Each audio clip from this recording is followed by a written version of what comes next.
Welcome to the Amazing Truth Podcast, a podcast where we focus on real issues and have real talk, and as always, provide a biblical perspective. We hope that you will be blessed as you listen.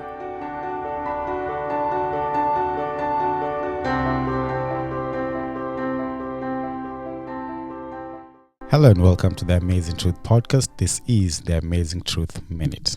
This is the Amazing Truth Podcast. This is the Amazing Truth Podcast. The Amazing Truth Podcast. Listen to us on Spotify, Apple Podcast, Google Podcast, and Stitcher. Like us on Facebook at the Amazing Truth Podcast. The Amazing Truth Podcast. Real issues, real talk. For the Amazing Truth Minute today, we'll focus on Matthew 10, verse 29 and 31. And it reads, "Are not two sparrows sold for a copper coin, and not one of them falls to the ground apart from your Father's will? Do not fear, therefore, you are of more value than many sparrows." You see, folks, in Jesus' day, one copper coin could buy two sparrows because sparrows were common birds that held little value.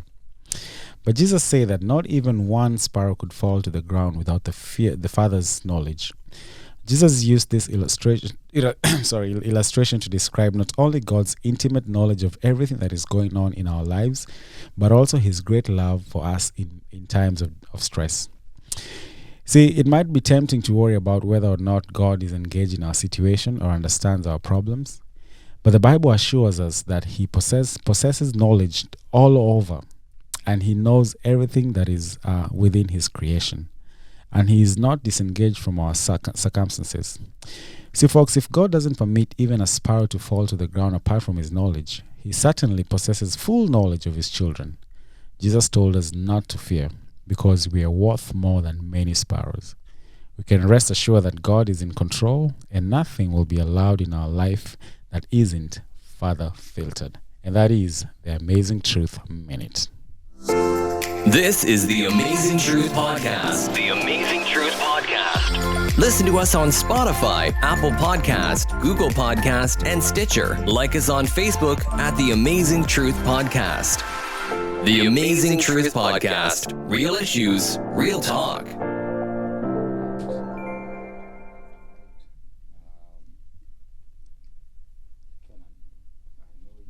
Me to be part. There we go. You were trying not to. You can start over. You know, let's do it again. Viewers, as you can tell, today Kenan was trying not to have me here. I'm trying to silence your mic because I know you are full of noise. Hey, let me be the first before Ezra. Yes, please go ahead. Let me be the first. Self-grace. You're gonna watch this podcast on Sunday. This is probably Sunday the week after the 7th. So we're recording this on the 7th. On the Manchester, yes. Yeah. I walked into that one. Okay. So you'll watch this probably on the 11th or the 12th. It is gonna be exactly a week. I'm just saying this so we get it out of the way. Yes. And it's done. Yes. Manchester lost. We are not going to discuss We lost this. heavily. Yes. And we are it's a week now. We are good. We're going to give you Sabbath rest, which means 7. So we will just allow you to experience perfectionism. And the topic is perfectionism. The topic today, viewers, the topic today is perfectionism. Man. Let me actually preface this. Actually, number 7 in the Bible stands for perfect. You know, Naaman dipped himself 7 times. This went around Jericho 7 times. 7 days in a week. Perfection. So, just so that I want to acknowledge your self-grace, and I will not repeat this again. What Kenan is just saying is that his team lost by 7. So we are going to take a moment of silence as he has been dealing with this. But having said that, viewers... As you watch this, we are probably winning already. So yes, that was just a blip, a bump in the road. Right. We are champions take bumps in the road. Nice. Fair enough. We can talk about that next time. But in all seriousness, wait. I have to. It's been a rough week. Yes, that's what I'm trying to be nice. It's been a rough week. I mean, that loss was heavy. So to Just all my grieving. Manchester friends, please hang in there. But yeah, the memes and the texts, Man, all right. Are we good, Ezra? We're good. We're good. We're good. I just want to invite you all today. As you know, Kenan and I, we take life seriously, but we're human beings. And one of the ways that we cope with our ups and downs is sports. Yeah. And soccer is a very big part of our life. As a therapist, you see a lot of people, you deal with a lot of these issues, my career, where I work. And so sometimes we get to laugh over these things and enjoy them. So we just want to let you guys know, in all seriousness, this is just a way of unwinding as we also celebrate and have a good time here together. Yeah, because we always encourage people to find that something that can help you, cope if you're going through something. People use music, people use meditation, people use prayer, Bible, whatever it is. Yes. For us, it's sports, and that helps. So find something that. And sometimes the thing that helps you to cope can also be the trigger. Yes. So I hope there's that a balance. That you gotta find that balance. So having said that, we are back. Last time we had an episode on self-grace, and we realized that as especially as African men. Let me just go direct to that group of people. Generally men, but then African men, there's also I think a cultural thing that comes with it, or even black men. The concept of grace, you're taught to toughen up. Yeah. You're taught to never shed tears. Yeah. You're taught not to be emotional, to the point that you don't know how to show yourself grace. Like, what does that look like? Like, I messed up. It is okay, but I'll do better next time. So we're not saying it's okay that you messed up, remain in your mess, but saying, I acknowledge that you made a mistake and how do you rebuild from that. So self-grace is a real thing. And I don't know if you took time to practice any of that, but it's something that we'll continue encouraging you guys wherever you are. Give yourself grace. I don't know what you could be going through right now. A situation, you're in a state of where you feel like you feel bad, you're feeling guilty, shame, and whatever negative emotion or feeling you could be having right now. Cut yourself some slack, give yourself some grace, and get up and rise up and do what you need to do. So in that topic, we actually landed on one of the things that makes it hard to give yourself self-grace is perfectionism. This the mindset of everything has to be perfect. Everything. Now, I know for sure you and I don't have that problem. Hey, true, man. That's true. I'm just going to lay that out there. We have an issue of imperfection. Yes. Our imperfectionism is very perfect. Perfect. We are perfect in our imperfection. So, oh man, so it's hard to talk about these. It's challenging to talk about this because disclaimer, we are not actually. I think it's a good thing to say that one of the things that we're doing this season actually is doing a little bit more research. Yeah. And as you'll see, we have our gadgets here. We're going to be quoting some stuff. We're going to be researching as we go through this. And so we're going to talk about, perfectionism. I want us to define perfectionism. But before we do define that, let me ask you a question. Do you know a guy by the name Vincent Foster? I've heard of the name, yes. You've heard of the name. Vincent Foster was a very close friend, good friend of former President Bill Clinton. Read some articles on his death and stuff. There's one article that was written by this gentleman called Bill Gaultier. I don't know how to say his last name. And also there's a Washington Post about him. And I read something there that caught my attention. Listen what he says. Prior to his time in Washington, D.C., Foster's life looked super successful and spotless. First in his law class. He was number one in his law class, something we cannot relate with, Highest score on Arkansas's bar exam. Partner in a prestigious law firm. Stable marriage and family. Popular and sterling reputation. Ezra, that sounds perfect. It's just top of the cream. There's a little backdrop story here. When I was in primary school, there used to be those two kids who are usually number one. They seem to get their assignments, homework, everything done. And I remember being told, why can't you be like so and so? Like what does he have that you don't have? Why can't you study like them? And sometimes when I read about the Foster, it sounds like Vincent was that kind of guy, right? The author goes on to say, Foster's perfect life all unraveled, especially their sterling reputation. When things went wrong at the White House in the early months of Clinton administration, he couldn't remedy the situation and he felt responsible. He took matters, to make matters worse, the media was all over him, questioning his integrity and competence. His reputation had been destroyed. As a result, he killed himself in July of 1993. What do you hear?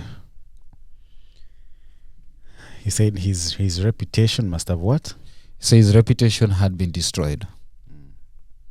So it sounds to me like someone who was used being number one, perfect in the class, highest score, prestigious law firm, to the point that maybe to his own detriment, when he was faced where things were beyond his control, and to a point where things were not going as intended, as penned out, as penciled out, he didn't know how to handle or deal with it. So he was used to, sounds like when in life you're used to just the high standards, you're used to that, the high grade of things, that you forget to when all that is gone, or you get into a hole, you don't know how to dig yourself out of it. Sounds like that. And then I think there's you sent me that article. It says that the tragic end of perfectionist for him was suicide. Yeah. Like that's one extreme to the other. One extreme to the other, from Nothing perfect to this. And the author says this is not common to everyone. It's not there 110%. That's not what everyone goes through. But it just paints the picture of when you cultivate this habit, how far it can go in your life. Like everything has to be this way. My day has to go this way. My studies have to go this way. My school has to go this way. The work has to go this way. My relationship has to go this way. Like when you find yourself in a state and a place where you have no control over that, how do you deal with that? Now, this is a hard topic because you and I don't. Yeah, like you said, the listeners and viewers, you're researching with us, and we are taking you on that ride to research. Ezra, I don't know if it's too early to throw this in there. But I think we're in the era of social media. Yes. And social media has created I'm going to quote unquote a perfect world. And I read something or a term that came across, says death by selfie. Death by selfie. That's what that means is you're like the symbol of the selfie. Your selfie has to be perfect. Like this picture you paint on social media has to be very perfect, in the sense that it ends up literally killing you when that perfection is not attained, when that selfie doesn't gain or gather that degree of perfectionism in sense of people liking you and commenting on these things. Then it's death by selfie. Your self-esteem dies. Your friends, you lose your friends. You really don't know how to come from like that guy, from one extreme to the other. So what are your thoughts on social media and how they've portrayed on how it has portrayed perfectionism? I think social media in this generation, this era, that's a very big thing. Ask yourself a question, listeners, those of us who are here. Ask yourself, how many pictures does one take to get the perfect photo for them to post? Right? So people have duplicates of the same photo. Yeah. Because they're looking for that one perfect photo to post it. But even before you post that photo, you also have to filter it. Yeah. And you have multiple filters that you know. And then once you post that, you're also probably looking for how many likes. Yeah. Or how many people followed my account. There's a number you want to attain of likes, right? Or shares, yeah. And likes and shares and so forth. So imagine the pressure that comes with that. I need to hit this number. I need to look a certain way to be like. I need to, But half of these people, really, when you meet them in person, I didn't mean for it to come out like that. Right. It doesn't. The filters. Like you said, it's the person you meet in real life is not those filters. Yes. And granted, the person is very beautiful physically, beautiful at heart. Yes. And that's not what they want people to see. They probably don't know that they're beautiful, that they don't need filters to do this and that. But I think the society has defined perfection, especially the social media arena, in a way that the filters have to be, the lights have to be this, the filter has to be this, the likes have to be this. That perfectionism is detriment to whoever is using it. Yep. So it's a pandemic right now. It's really a pandemic right now.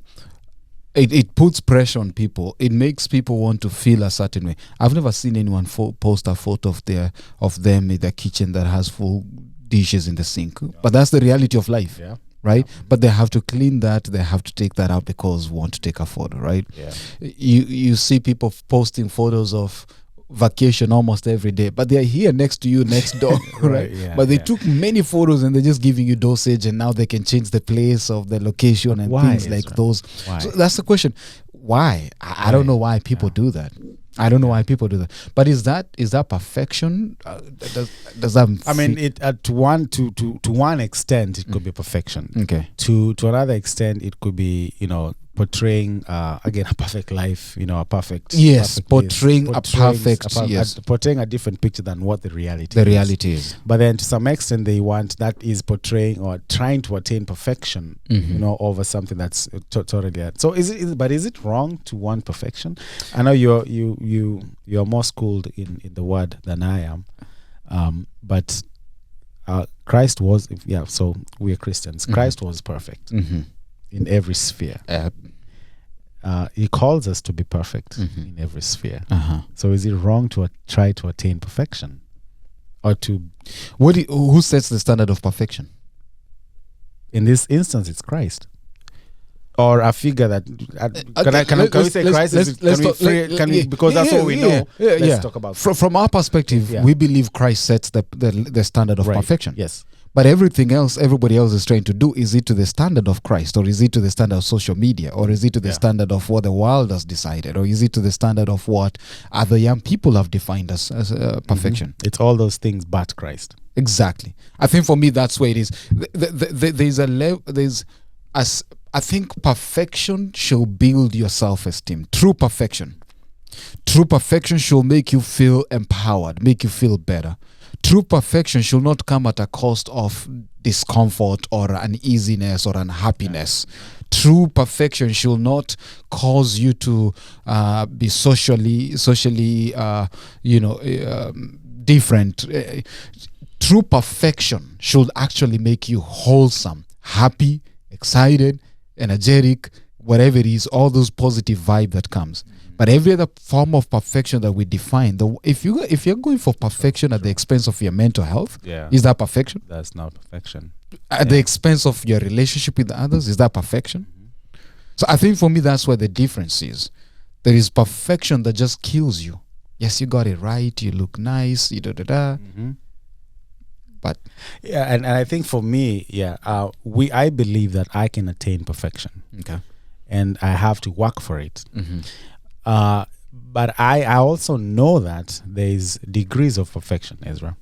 If I'm working on assignment at work, right, and probably the person that did it last year attained maybe an 80%, right? That's perfect. That's to that sphere. That's perfect. So if I tell myself, if I attain 75% of that threshold, I'm successful, right? So I don't need to attain. I mean, I probably want to attain 100, but there's a degree of perfection that should give me comfort that I did my best. I think this is what we talked about last week as well. Doing something and knowing that if you gave it your best, and you gave it your best, that is your perfect. And your best doesn't have to look like mine. Right. Yeah. That's what I said. The person that did it 80%. My best is 75. I did it, and that's perfect for me. Right. Exactly. I agree with you on that. Kenan, we'll never be the same people. So there is something that you can do extremely well than I can, and vice versa. So if I try to be Kenan, then I lose. Listen to what Psychology Today says. It says perfectionism is a trait that makes life an endless report card on accomplishment or looks.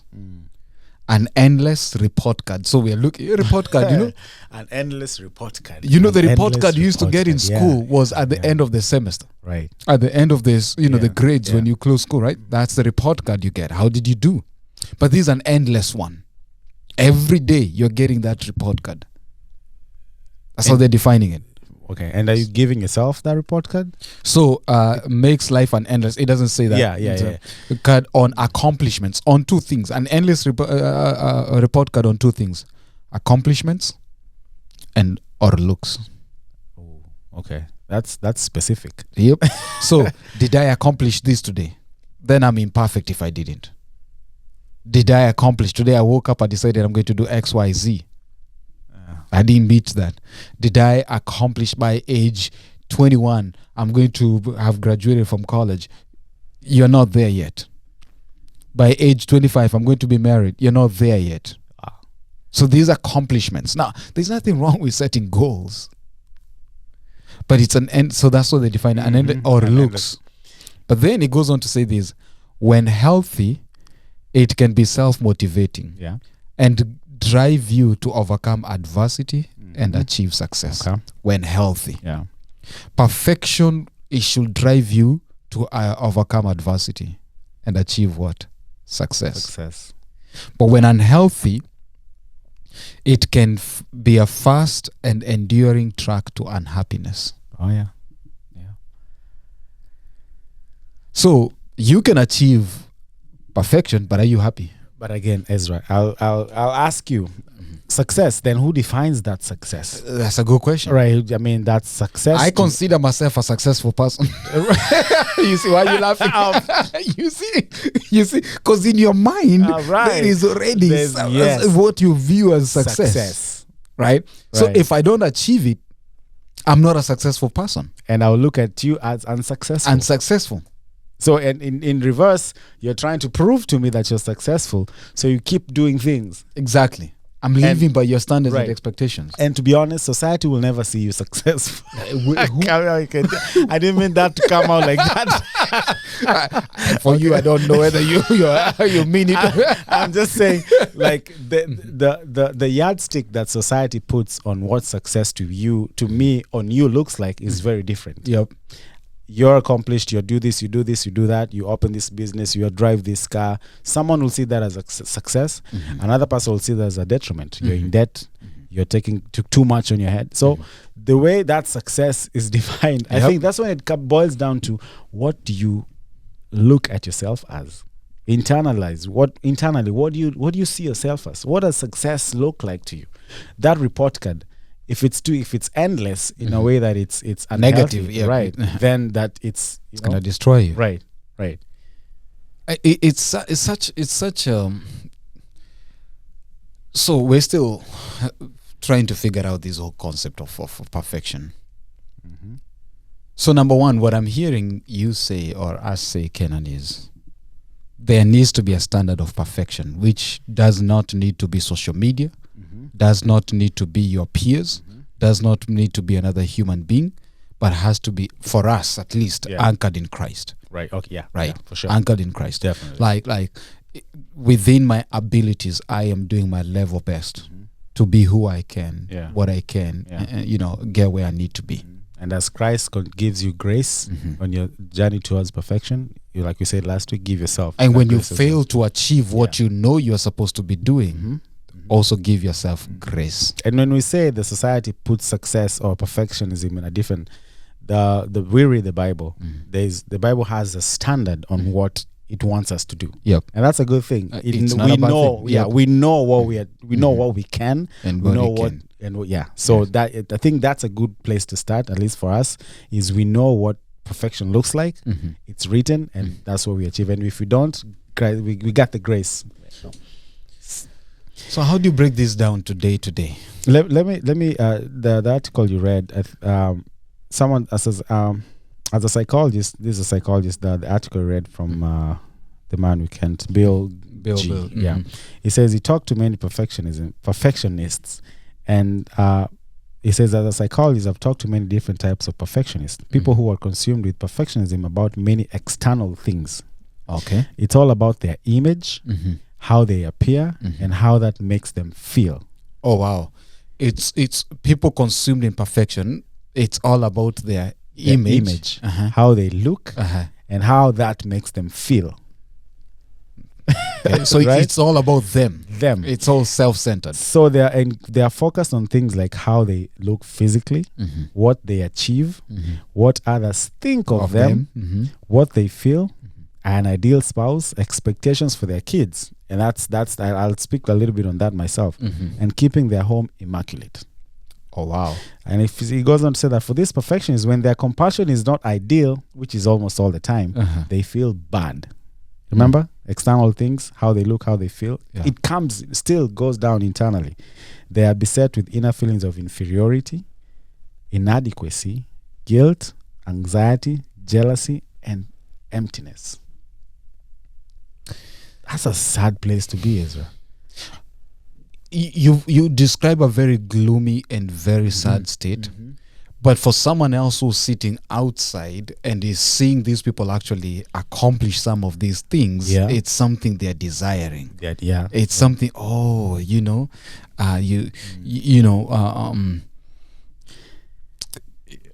mean, there's always that person who looks perfect. Yeah. Like you desire them. You desire to be like them. Like you do me.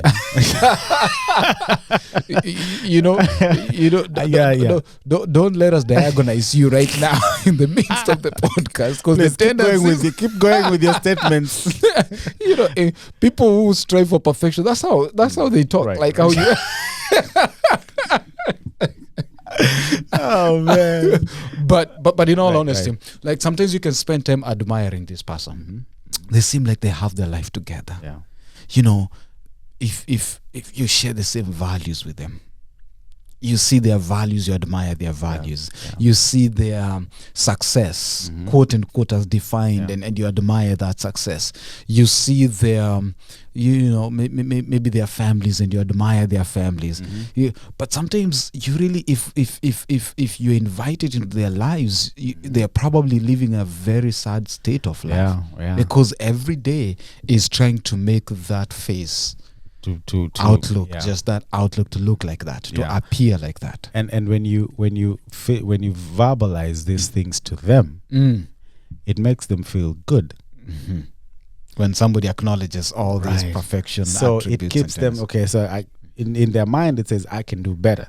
So they go back and say, I got a PhD and they said I'm good, man, let me go get another one. Yes. So then it motivates them for that. Yeah, but then again, and then the higher you go, especially for give an example, as higher you go, maybe in your education, your PhD, and you fail your success, let's say success, and you fail to attain the next level, those then feelings we talked about, emptiness, anxiety, in feelings of inferiority. Can you think someone who has a PhD still feeling inferior? Success. Let's say success. Successful person still. But we just talked about David here. I think that was Vincent. We just talked about him, Vincent. Top of the class. Exactly. Yep. Highest ever basketball. Stellar reputation. White House. Buddies with Clinton. Right. Like stellar. Yeah. But then when this reputation thing came out, they could not deal with that. Took their lives. So there is somebody you're looking up to right now. There is somebody that you're seeing, and sometimes you're so focusing looking at them and forgetting to look at yourself. Ezra, let me there's in another sphere we usually talk about icebreakers, and I remember you asking, or our colleague asked, either you, I think it's you. You asked who. Is there a public figure that you look to?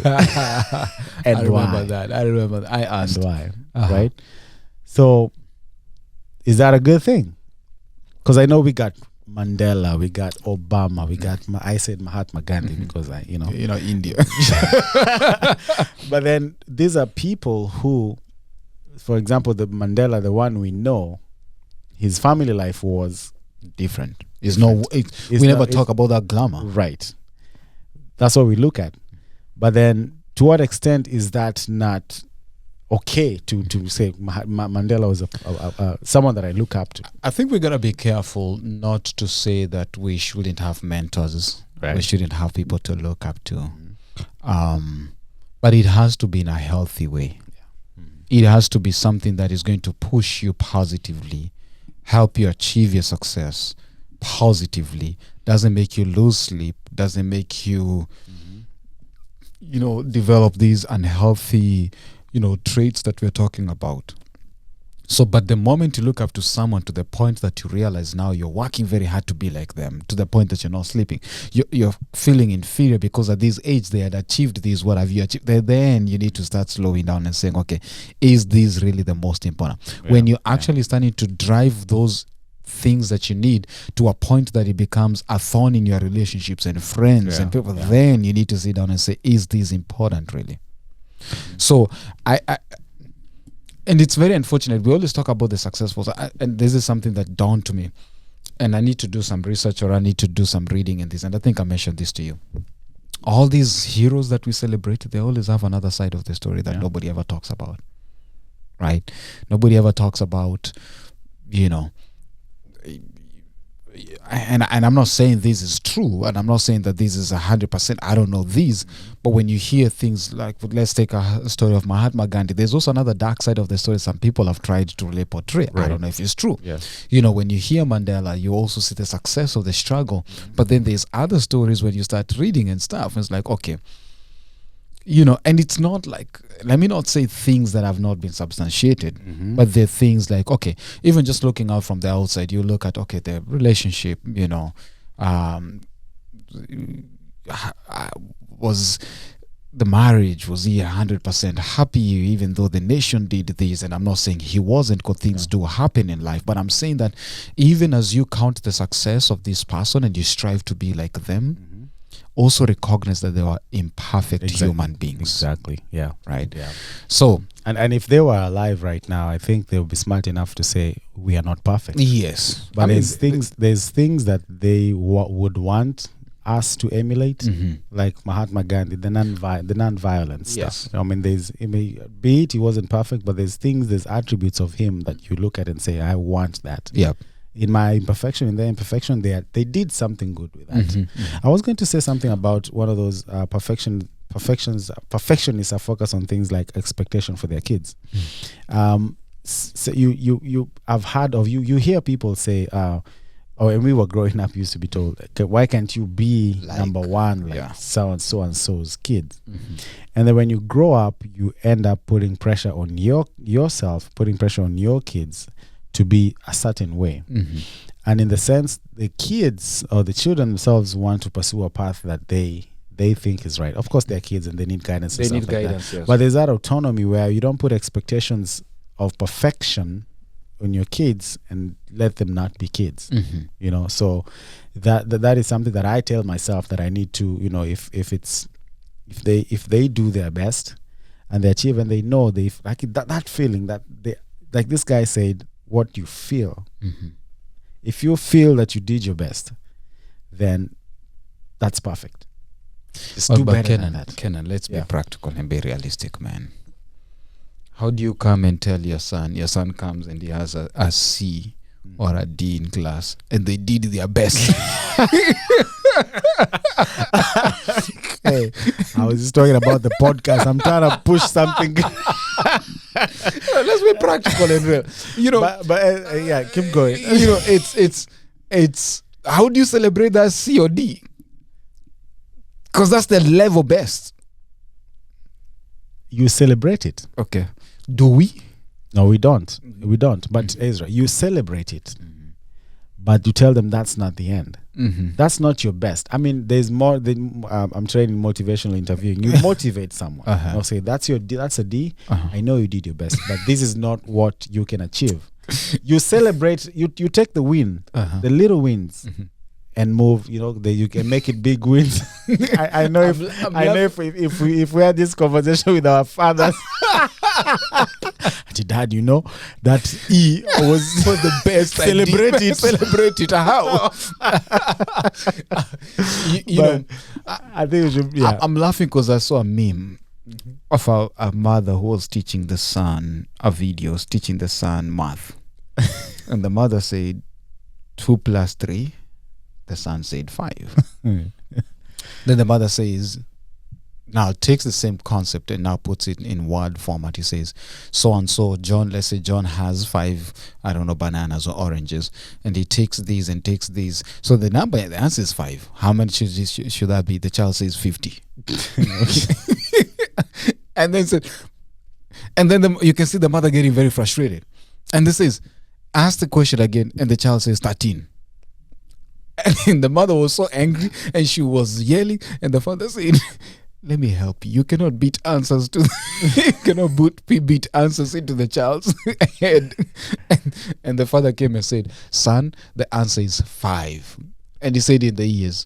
And then he asked the question again, and the son said 17. The father was so frustrated.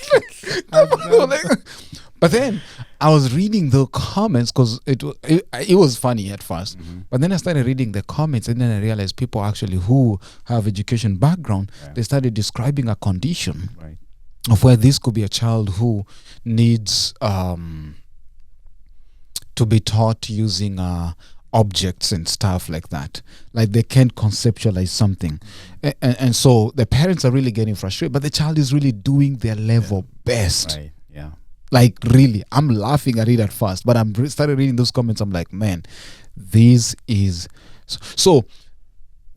In that state, that was perfect for that child, but the parents didn't recognize or realize that maybe the child has a disability, or the child has a hard time with concepts.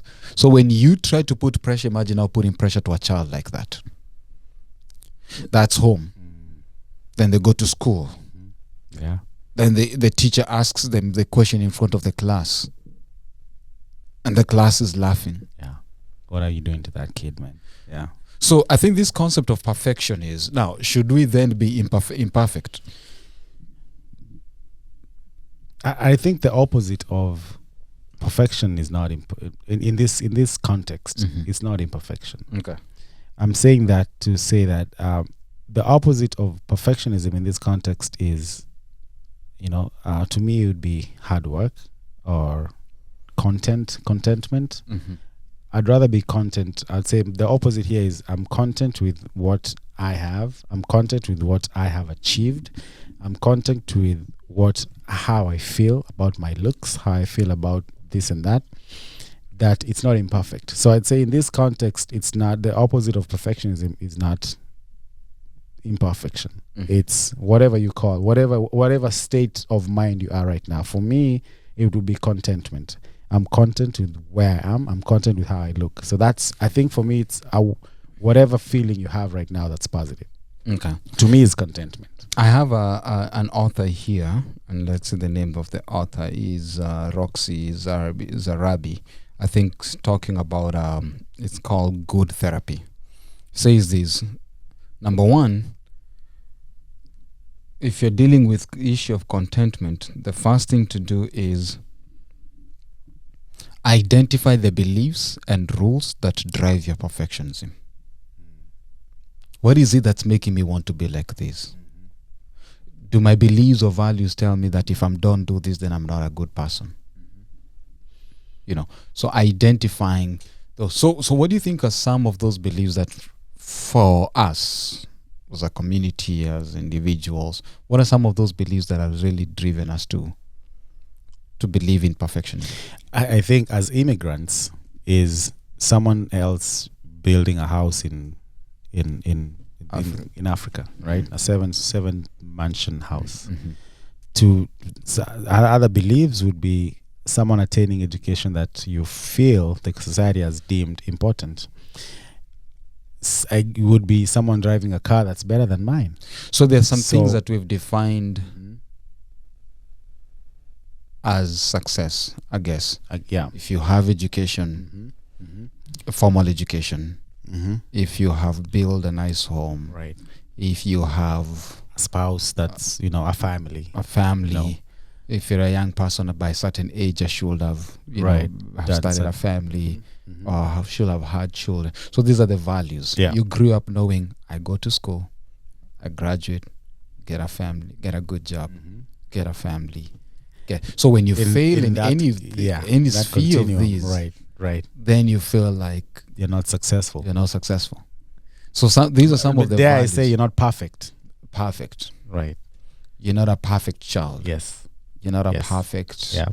spouse. You're not a perfect. So these are some of the, I believe, values that we need to reevaluate. Not because that you have you've built a house or bought a house, that doesn't make you a perfect. People see you as someone who has a perfect life. They have a nice home, a nice job, a nice education. And there's those. I mean, as immigrants, I mean, we come to the States to have a better life. Better life in that case is those things you are mentioning, right? So I think rewinding or reevaluating or rethinking what we deem as the successful immigrant story is those things, but it's not only those things, right? A successful immigrant story is what you define as a successful immigrant story. It's not what other people have done. So evaluate your values, pretty much. Evaluate your values. Do I feel that I'm not successful because I have not done X? Yeah. And all we're saying, I think everything we're saying, Ezra, is coming back to you and what you tell yourself. Perfection, taking it as a positive thing and not something that is detriment. Again, all we're saying is if you base that on what society has deemed perfection to be, then you're treading a dangerous path, because you will probably 9 times out of 10 will not achieve those things, and that again comes back to you. You will feel those things that we talked about. Okay. So number one says identify your beliefs and rules. Number 2, honestly evaluate your expectations. What are your expectations? Let's evaluate those. What are our expectations even for the podcast? We're thinking of getting followers. And then and again, that is what society has deemed successful in the social media field. Yeah. 1,000 subscribers. YouTube tells you, then you get. Then you get this. You get this. You do these videos and talk about this. So if I'm here, if we are sitting here and we're not talking about what the society deems right for social media at that time, we should feel content that we are doing the best. Not doing the best. We are doing what we want to do. Actually, not even the best we can. We are doing what we want to do. So if we're evaluating that and saying that's me, that's us, and not our expectation should not be. I mean, if we attain that, it's fine. But what is our vision? Who are we trying to reach? What are our expectations? I appreciate you saying that. There's a time where after we did those real stories and we have guests and people come share, and then the expectations that every week who's coming next, what are they going to share? How's their story going to be? And you start finding yourself being like, who can we reach out? Who can we invite? Who can do that? We don't have anyone. You don't feel like that. Those are expectations that people maybe created from listening to the podcast, but really, not everybody wants to tell their story. Not everybody's going to be helped out. Not everybody's going to. So, evaluating your what? Your expectations. So, what are my expectations for this podcast? What are your expectations for your job? What are your expectations in your, evaluating? Are they realistic? Are they practical? We do SMART goals for work. Specific, measurable. Is it achievable? All that. We do SMART. But then in our lives, do we do those SMART goals that are realistic? Is this practical? We should talk about that. We should. We sound very smart. Yeah, we are smart. Yeah. Those are our expectations. Please lower your expectations. Lower your expectations. So, no, but that's important. Honestly, evaluate your expectation. Number 3, acknowledge the cost of perfectionism. What do you think is the cost? To Vincent, he was lost his life. Other people might lose relationships, friendships. Yeah. Other people might develop health issues, anxiety. The soul shepherding article from Bill. He says perfection is deadly. Deadly. That's a very strong one. When like for Bill, he referring to how Bill met his tragic end. So the cost of perfectionism can be deadly. So, if acknowledging the costs of, think, what is it that you try to be perfect in and it has costed you? I can think I wasn't trying to be perfect, but I was forced into that trajectory, rightly so, in a nice way. I studied biology for my first degree, and the reason I was doing all that is because in an African home you have to go to school. And I'm not saying people shouldn't go to college. I have reasons why I believe everyone should at least go to college. Not because college is going to give you more money, but there are valuable lessons that you're going to learn out of that. Having said that, but again, it's not also for everyone. Let me also qualify that statement. But I ended up doing biology, knowing very well I can't be a doctor. That's not who I am as a person. But then 4 years, student loans. So now you're coming from a place and then you change your trajectory. You still have to navigate changing that trajectory and talking to, people who love you so dearly, who think and believe in you that you can do this and stuff. So evaluating, say, who am I? Like, who am I? And now, my parents love me to death. Like, it was a nice thing they did. I appreciate it. I don't regret that. I had valuable experiences. But as we get to count the cost of me trying to be perfect in the African culture, where you have to be in school, and in school you have to do either law or medical field or engineering, or for you to be considered. When you see people do certain degrees, you're like, why? Yeah. Right? Because there's some that were put a mark. My child is a lawyer. Child is a doctor. My child is. And then all of a sudden. So count the cost. What did that cost me? To you, it was a lot monetary. Monetary. To me, it was monetary. Very expensive. Very expensive. Yeah. Out of state. I'm landed, my friend. Anyways, acknowledge the cost of perfectionism. Number 4, practice self-compassion.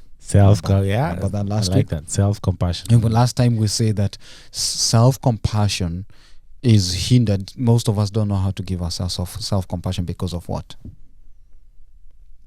I didn't listen to the podcast. Because of perfectionism. Oh, yeah, that's right. Yeah, you're right. Because of perfectionism. Yeah, because we want to achieve, we want to be perfect, then when we fail, we don't give ourselves any grace.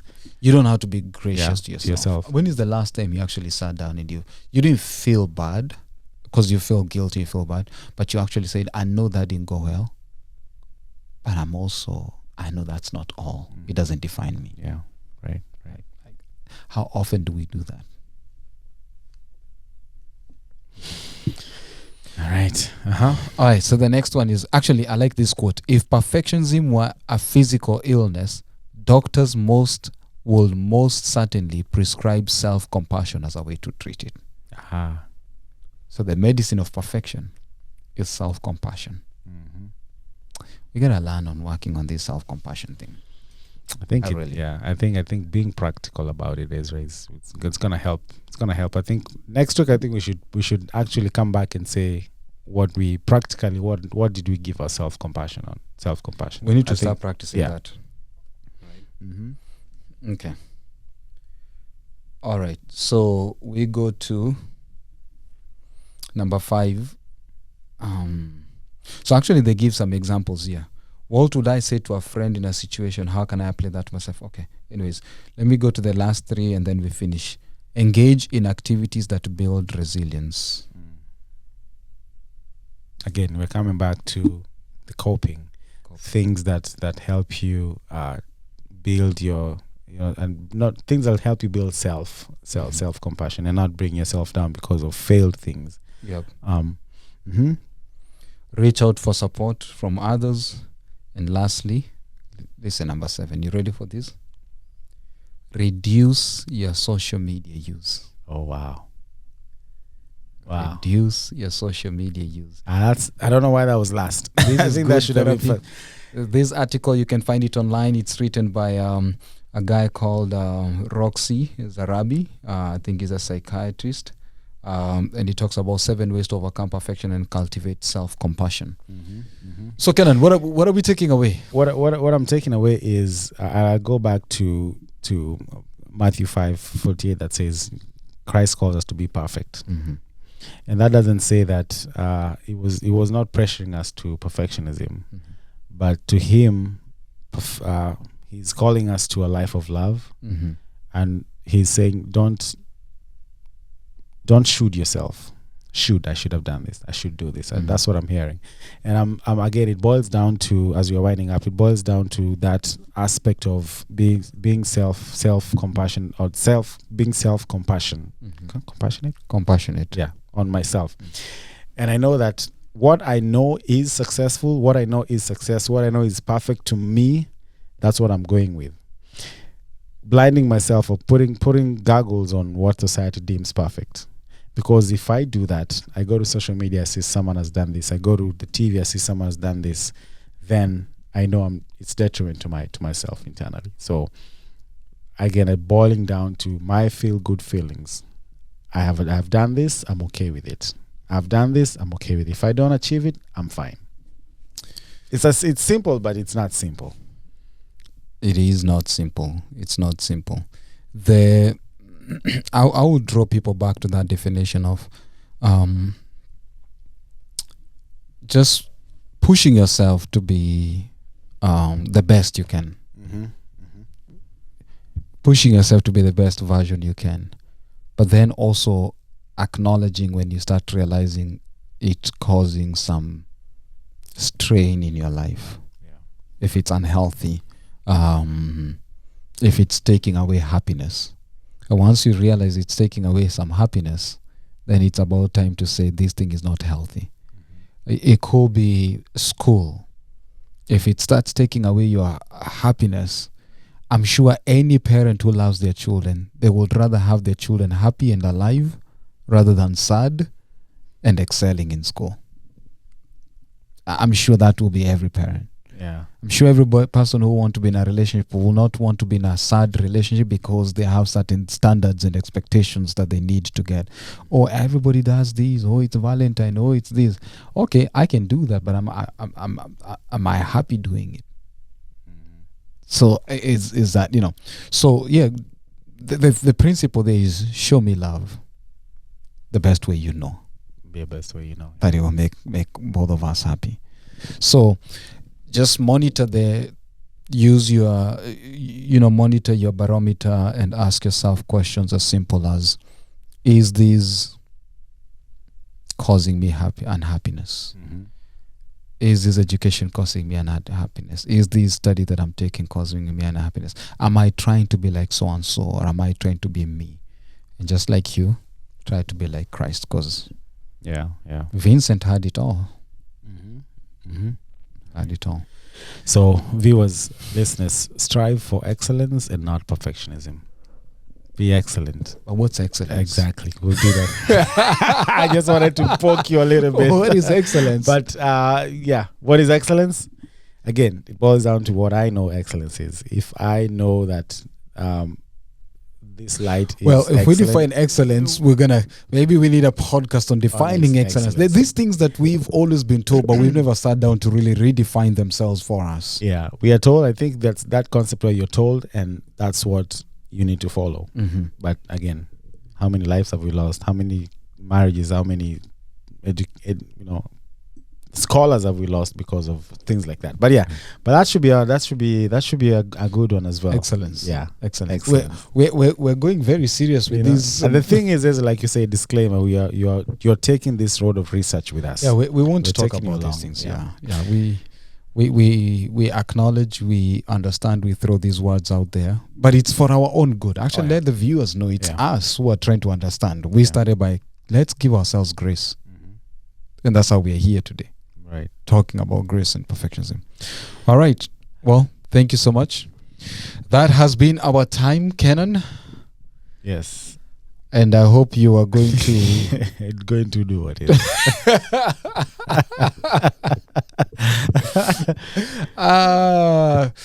But in all seriousness, I pray that God can help us. May God be your standard of perfectionism. Amen. All right.